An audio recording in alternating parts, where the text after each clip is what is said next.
आगामी वर्ष में चुनाव होने हैं, जिसके चलते जिले में इन दिनों निर्माण कार्यों को लेकर राजनीतिक जनप्रतिनिधियों में श्रेय लेने की होड़ लगी है। वहीं जनप्रतिनिधि भी जनता के बीच चुनाव में जाने से पहले ये आश्वस्त करना चाहते हैं कि हम जनता की भावनाओं के अनुरूप विकास कार्यों को लेकर गंभीर हैं। ऐसा ही कुछ मामला है भटेरा रेलवे क्रॉसिंग पर ओवरब्रिज का, जो मार्ग पर होने वाले आवागमन की दृष्टि से अति आवश्यक है, लेकिन इस ओवरब्रिज को लेकर अब तक कोई ठोस रणनीति नहीं बन सकी है। जनप्रतिनिधि कहते हैं कि जनता की भावनाओं के अनुरूप होगा, जबकि बढ़ते यातायात को देखकर इसे भविष्य के दृष्टिकोण से बनाया जाना जरूरी है, ताकि भविष्य में पड़ने वाले यातायात दबाव से निपटा जा सके।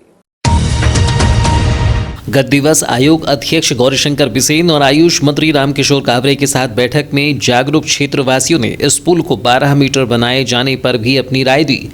हालांकि इसका निर्माण अभी दूर की कौड़ी है, लेकिन इसके निर्माण को लेकर सेतु विभाग के अधिकारियों ने ओवरब्रिज के निर्माण को लेकर प्राथमिकी जायजा लिया। इस दौरान भाजपा नगर अध्यक्ष सुरजीत सिंह ठाकुर भी उपस्थित थे। चूंकि इस मार्ग पर लगभग 7.5 मीटर की सड़क से सटे रहवासियों के मकान हैं, यदि ओवरब्रिज को भविष्य का ध्यान रखते हुए बनाने का प्रयास किया जाता है तो कई लोगों की जमीन को अधिग्रहण करने के लिए सरकार को पहले ही करोड़ों रुपये देने होंगे, जिसको लेकर अब ये रणनीति बनाई जा रही है कि वर्तमान सड़क के अनुसार ही ओवरब्रिज का निर्माण किया जाए, जिसकी चौड़ाई कम करके इसे लंबा बना दिया जाए। सेतु विभाग के अधिकारियों के साथ निरीक्षण में मौजूद भाजपा नगर अध्यक्ष सुरजीत सिंह ठाकुर ने कहा कि हमारे वरिष्ठ नेता आयोग अध्यक्ष गौरीशंकर बिसेन और आयुष मंत्री रामकिशोर कावरे के निर्देशन पर सेतु विभाग के अधिकारियों ने भटेरा रेलवे क्रॉसिंग पर ओवरब्रिज निर्माण का जायजा लिया है। हमारा प्रयास है कि जन सुविधा के अनुसार लोगों के नुकसान को कम करते हुए ये तय किया गया है कि वर्तमान में 7.5 मीटर के सड़क के अनुसार इसे बनाया जाए, जो अभी पर्याप्त है, बल्कि इसकी लंबाई को बढ़ाकर पैसिफिक मिनरल से भटेरा नाका तक कर दिया जाए, जिससे कि भूमि स्वामी को होने वाला नुकसान कम होगा और सरकार को मुआवजा भी कम देना होगा।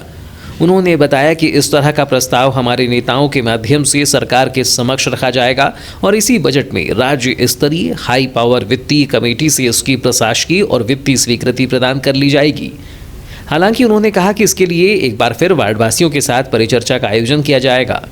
क्योंकि हमारा प्रयास है कि जन सुविधा के अनुसार ही ओवरब्रिज का निर्माण कराया जाए, जिसे देखते हुए जल्द एक और परिचर्चा का आयोजन किया जाएगा। हमारे भटेरा चौकी भटेरा रोड के निवासियों के साथ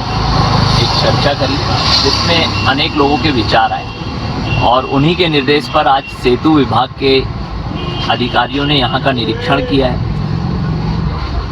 क्योंकि हमारे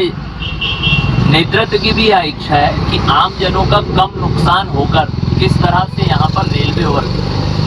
क्योंकि इस मार्ग पर जितना जरूरी लोगों की संपत्ति को बचाना है, उससे ज़्यादा जरूरी आम लोगों की जन सुविधा भी, क्योंकि हमारा स्वयं का निवास स्थान भी इस जगह पर आता है। तो इसलिए सेतु निर्माण विभाग के अधिकारियों को आदरणीय हमारे नेतृत्वकर्ता गौरी भाऊ ने निर्देशित किया था कि जाके निरीक्षण कर कुछ ऐसा रास्ता निकाला जाए कि जिससे आम जनों का नुकसान भी कम हो और हमारा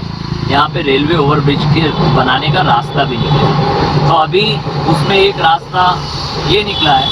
कल इस विषय पर सुझाव भी आया था। एक तो चूँकि अभी वर्तमान में हमारी रोड 7.5 मीटर लंबी है, इतनी ही चौड़ाई का रेलवे ओवरब्रिज हमारे लिए अभी पर्याप्त है।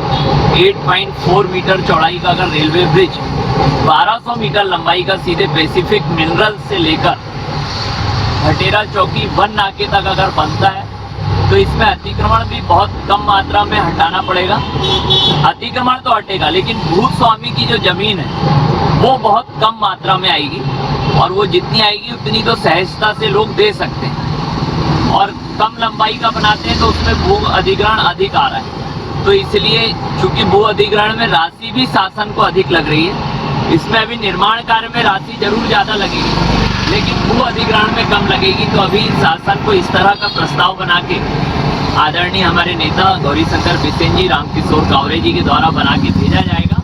और आने वाली जो भी प्रशासकीय और वित्तीय समिति की बैठक होती है उसमें रखकर उसे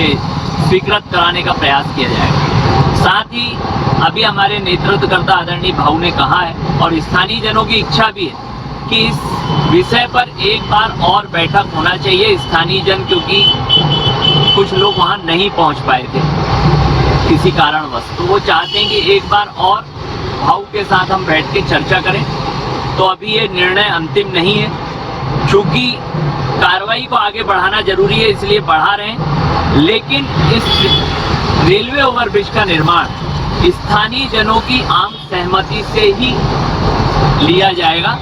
ये बात के लिए भी हम सभी को आश्वस्त करते हैं, चूँकि बनाना भी जरूरी है इसलिए उसके लिए हमें आगे बढ़ना भी जरूरी है। तो इसका प्रस्ताव जल्दी राज्य शासन को भेजकर इसकी वित्तीय और प्रशासकीय स्वीकृति के लिए हमारे नेतृत्वकर्ता आदरणीय गौरीशंकर बिसेन जी और रामकिशोर कावरे जी के द्वारा